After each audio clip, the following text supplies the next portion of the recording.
Hi అండి. అబ్బాయిలకి నేను ఒకటి విషయం చెప్పాలనుకుంటున్నా.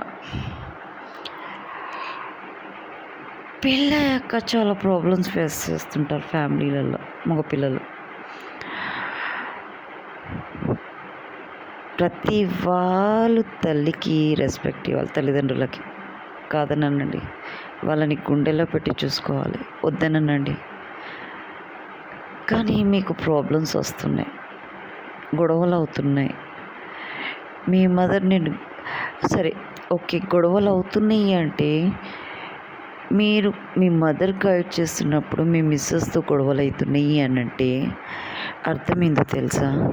తను రాంగ్గా గైడ్ చేస్తున్నట్టు. అవునా?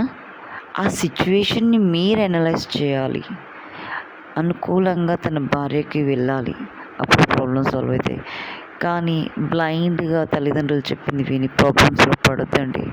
ప్రతి మగపిల్లలకి నేను చెప్పేది, తను ఎందుకు చెప్తుంది, చెడు ఉద్దేశంతో మంచి ఉద్దేశంతో మీరు గ్రెస్ చేయాలి, మీరు గుర్తుపట్టడానికి ట్రై చేయాలి.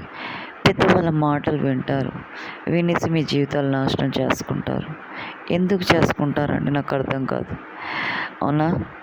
నేను వినొద్దు అనట్లేదు, పెద్దవాళ్ళ మాటలు వినాలి. కానీ మీరు మీ భార్యతో ఉన్నప్పుడు ఆ సిచ్యువేషన్లో అది చెయ్యాలా వద్దా అనేది మీరు సొంతంగా నిర్ణయం తీసుకోవాలి.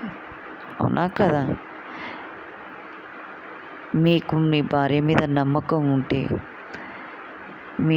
నిజంగా చెప్తున్నా, మీకు మీ భార్య మీద నమ్మకము, ప్రేమ, అభిమానం, ఆప్యాయత ఇవన్నీ ఉంటే మీ భార్యకు అనుకూలంగా ఉండి నచ్చ చెప్పుకోండి. ఇలా అయితే ఇలా అవుతుంది, అలా కాదే, నువ్వంటే నాకు చాలా ఇష్టమే అని అలా చెప్పుకోవాలి.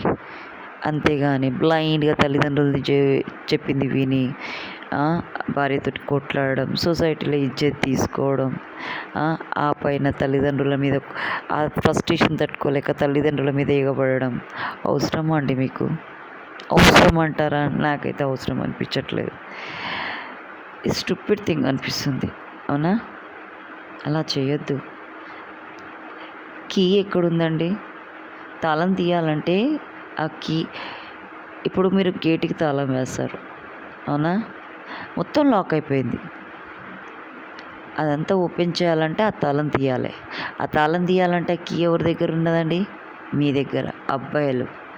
అవునా? అది తీస్తే మొత్తం గేట్ తీస్తే ఇల్లు ఓపెన్ అంతా అవుతుంది. అంత అందమైన ఇల్లు మీరు చూడగలుగుతారు. అవునా? అవునా కదా? ఇది కూడా అంతే, మీ చేతులు ఉంటుంది, అబ్బాయిల చేతులు ఉంటుంది. బ్లైండ్గా వాడు చెప్పింది వీడు చెప్పింది కాదు, మీ కళ్ళలో అది క్లారిటీ వచ్చాక, మీ కళ్ళతో చూసి మీ క్లారిటీ వచ్చాక నిర్ణయాలు తీసుకోండి. ఇమీడియట్గా నిర్ణయం కాదు. Give the time to your wife. మీ భార్యకు టైం ఇవ్వండి, చూడండి, నచ్చ చెప్పండి, ఓపికతోటి భరించండి. లేదు మీ తను అలానే చేస్తుంది అనుకోండి, అప్పుడు గట్టిగా నిర్ణయం తీసుకోండి. నిర్ణయం అంటే వదిలేయడం కాదు. అది మీరు వదిలేశారనుకోండి దాన్ని, అది ఇంకొకరి జీవితం నాశనం చేస్తుంది, ఇంకొక ఆడపిల్ల జీవితం నాశనం చేస్తుంది, వాళ్ళ పిల్లల జీవితం నాశనం చేస్తుంది అది. అవునా? దాన్ని గట్టిగా పట్టుకొని ఉండాలి, దాన్ని ఎవ్వరి జోలికి పోనీయకుండా ఉండాలి. పిల్లలను మాత్రం దాని దగ్గర పెంచొద్దు. వాళ్ళని హాస్టల్లో తల్లి దగ్గర దూరంగానే పెంచాలి.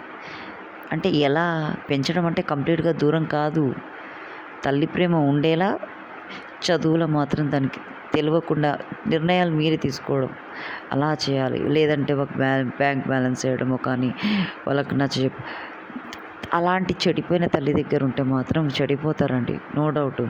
కొంచెం దూరంగా ఉంచడం, పూర్తిగా ఆడవాళ్ళు ఎవరితో పడితే వాళ్ళు తిరుగుతారు చూడండి, అలాంటి ఆడవాళ్ళ గురించి చెప్తున్నాను. అప్పుడు మీరు ఏం చేయాలి? దాని తగ్గట్టు నిర్ణయం తీసుకోవాలి, తెలివితోటి నిర్ణయం తీసుకోవాలి. ఎందుకంటే తల్లిని చూసి పిల్లలు పాడైపోతారు. అవునా కదా? నిర్ణయం అబ్బాయిల చేతుల్లోనే ఉంది. జీవితం అమ్మాయిలు కూడా అంతే. అబ్బాయి వేరు వేరు అమ్మాయిలతో తిరుగుతున్నాను అనుకోండి, మీరేం చేయాలి? అమ్మాయిలు ధైర్యంగా ఎదుర్కోవాలి. లేదా అత్తమామ మంచోళ్ళు అయితే అత్తమామ సపోర్ట్ తీసుకోవాలి, తల్లిదండ్రుల సపోర్ట్ తీసుకొని భయంలో పెట్టాలి. అంతేగాని వాడిని అలా వదిలేయకూడదు. ఆడపిల్లలకు చెప్పేది నేను ఒక్కటే, అలా అని తల్లిదండ్రుల దగ్గర వెళ్ళి కూడా ఉండకూడదు. తల్లిదండ్రులనే మీ ఇంటికి రప్పించుకోవాలి. వాడు కలిసి ఇచ్చినట్టు అయిపోతుంది. నువ్వు పోయి అక్కడ ఉన్నావు అనుకో, ఇంకా ఫ్రీ బర్డ్ అయిపోతాడు వాడు. అవునా కదా? ఏంది రామచిలుకని ఇట్లా ఫ్రీగా వదిలితే అది ఎంత ఎంజాయ్ చేస్తుందో అలా ఎంజాయ్ చేస్తారు ఈ కొడుకులు. ఆడపిల్లలు నిర్ణయం తీసుకోవాలి. అత్తగారింటికి వెళ్ళినప్పుడు ఎలా ఉండాలి, ఎలా చేసాలి, ఎలా చేస్తే ఈ ప్రాబ్లం సాల్వ్ అవుతుంది అని ఆలోచించాలి తెలివిగా. అమాయకంగా ఉండకూడదు. నేను చెప్పేది ఆడపిల్లలకు ఒక్కటే. అబ్బాయిలకైనా ఆడపిల్లలకైనా చాలా తెలివిగా ఉండాలి నాన్న. అత్తగారింటికి వెళ్ళాక ఆడపిల్లలు కూడా అంతే, ఒక కీలాకనే. నేను ఇలా చేస్తే నా అత్త వల్ల నేను ఎలా చాలా శాడిస్టులు ఉంటారు. అత్త మామ, ఆడపిల్లలు, మరుదులు, వాళ్ళ రిలేటివ్స్ ఎంత సైకోలు ఉంటారంటే అలాంటి వాళ్ళని కూడా ఎదుర్కొనే శక్తి ఒక ఆడపిల్లకి భగవంతుడు ఇచ్చిన వరం. అది ఎదుర్కోవచ్చు. కానీ బాధ అనేది అయితే ఉంటుంది. దాని బాధ పడాలి. లేకుంటే నువ్వు పడకపోతే నీ గుండెలో తెలియని రోగాలు అనేది, నీ మానసికంగా నువ్వు కుంగిపోతావు. ఏడవాలి, ఆ టైంకి ఏడవాలి, పడాలి, లేవాలి. కానీ సూసైడ్ అటెంప్ట్ మాత్రం చేసుకోవద్దు. అవునా? చేసుకున్న కొంతమంది గట్టి వాళ్ళు ఉంటారు, లేచి నిలబడతారు. కానీ అది అందరికీ పాసిబుల్ కాదు. ఎవరికో కొందరికి మాత్రమే, ఆయుష్ ఉన్నోళ్ళకి మాత్రమే. ఆయుష్ లేని పిల్లలకి చచ్చుకుంటారు. అవునా కదా? ఇప్పుడు ఆయుష్ లేని పిల్లలకైతే ఏదో ఆవేశంలో వచ్చే నిర్ణయం తీసుకుంటారు, కానీ బెడ్ రిటర్న్ అవుతారు. లేదంటే శారీరకంగా డల్ అయిపోతారు. మెంటల్గా, ఫిజికల్గా వాళ్ళు వర్క్ చేయలేకపోతారు. అలా అయిపోతుంది. సూసైడ్ అటెంప్ట్స్ అస్సలు చేసుకోవద్దు నాన్న, ఎవ్వరు చేసుకోవద్దు. ఇవి ప్రాబ్లమ్స్ అందరికీ ఉంటాయి, మీకు ఒక్కరికే కాదు, అందరికీ ఉంటాయి. దాన్ని ఎదుర్కోవాలి.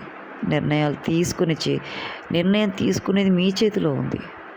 అంతేగాని తొందరపడి నిర్ణయాలు తీసుకోవద్దు. నిదానంగా ఆలోచించి నిర్ణయాలు తీసుకోవాలి. అది చేస్తే కరెక్టా కాదా అని 100 సార్లు ఆలోచించాలి. తెలివితో పోరాడాలి. అప్పుడే అబ్బాయి అయినా అమ్మాయి అయినా లైఫ్లో సక్సెస్ అవుతాం. చాలా సింపుల్ నాన్న లైఫ్. అన్నీ చూసిందాన్ని నేను, చిన్న వయసులో నుంచే చూసిందాన్ని అన్నీ. ఈ అనుభవంతో చెప్తున్నా. Thank you to everyone.